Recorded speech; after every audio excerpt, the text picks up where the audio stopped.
À Bruxelles, les 450 sans-papiers en grève de la faim depuis le 23 mai ont suspendu leur action la semaine dernière. Une zone dite blanche a été mise en place. Pour en parler, nous retrouvons Coralie Hublot, coordinatrice du service politique au CIRE, un organisme qui défend les droits des personnes exilées avec ou sans titre de séjour. Bonjour, merci d'être avec nous. Plus d'une cinquantaine de sans-papiers ont été hospitalisés suite à leur grève de la faim. Comment vont-ils aujourd'hui et quelle est la situation sur place ?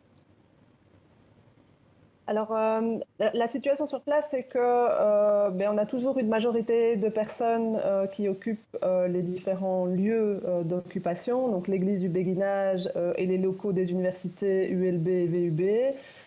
On a effectivement une partie des personnes qui a été hospitalisée ou qui est encore suivie médicalement. Au niveau de leur situation administrative, les personnes sont aussi en train de petit à petit constituer leur dossier, rassembler les différents documents demandés à l'appui des demandes de régularisation qu'ils vont devoir introduire. Une zone neutre a été installée à Bruxelles. Pour qui et comment fonctionne-t-elle ? Alors, cette zone neutre a été installée la semaine dernière par les autorités belges.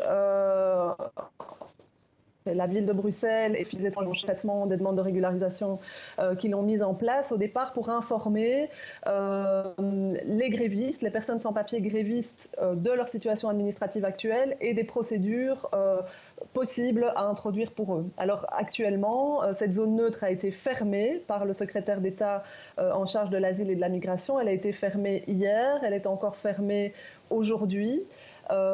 Les autorités communiquent que d'autres modalités pratiques vont être mises en place pour les grévistes, mais à l'heure actuelle, on ne sait pas encore lesquelles. Et quelles sont les actions que vous pouvez mener pour venir en aide à ces sans-papiers ?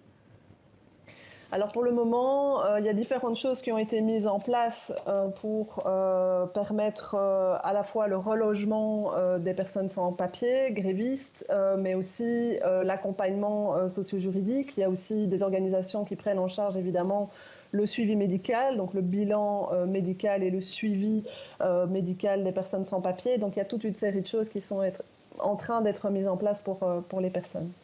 Alors on a beaucoup parlé de cette action et de cette grève de la faim, mais qu'en est-il de la situation des autres migrants en Belgique ? Alors on a vu effectivement les images de cette fameuse zone neutre vers laquelle se sont rendues également d'autres personnes sans papier. Plusieurs centaines de personnes se sont présentées aux portes de cette zone neutre. Il faut savoir qu'en Belgique, on estime toujours à environ 100 000 à 150 000 personnes qui vivent en Belgique sans titre de séjour. Ce sont des personnes, des hommes, des femmes, des enfants qui sont en Belgique parfois depuis de nombreuses années, parfois depuis plus de 10 ans, avec des liens familiaux en Belgique, avec parfois du travail effectué ici, des études qui ont été effectuées. C'est extrêmement compliqué pour ces personnes-là aussi actuellement parce qu'il faut savoir qu'en Belgique, la procédure qui permet à une personne sans papier d'obtenir un titre de séjour, la procédure de régularisation, est une procédure qui est très peu transparente. Donc il n'y a pas dans la loi de critères, de situations qui sont citées qui permettraient aux personnes de savoir dans quel cas elles peuvent avoir une chance d'obtenir un titre de séjour. Et donc ça crée une insécurité juridique assez importante pour les personnes et qui est accentuée cette incertitude là encore aujourd'hui, l'installation de cette zone neutre où les autres personnes sans papier, non grévistes, ne savent pas si il se passe quelque chose en termes de régularisation ou s'il ne se passe rien.